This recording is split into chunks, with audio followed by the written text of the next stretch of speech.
عليكم. اليوم جبت لكم طريقة المعسل البصراوي. أول شي ناخذ كيلو تمر، نقدر ناخذ أي نوع تمر، بس هو أجود أنواع التمر اللي نستخدمها بالمعسل البريم أو الخضراوي. ناخذ كيلو من عدين، ناخذ ورا ما نظفنا التمر نفتحها ونطلع نواتها اللي هي الفصمة،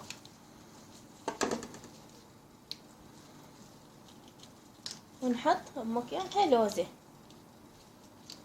هاي الطريقة ونسدها.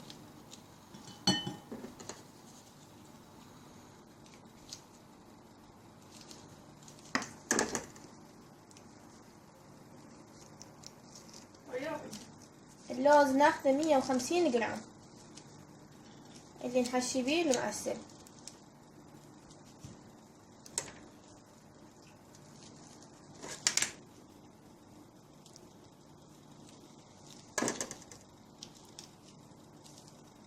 نطلع النواة مالتها نحط مكانها لوزة. ورا ما كملنا حشينا التمر كله باللوز. هسه راح هاي المرحلة الأولى. هسه راح نطبخها.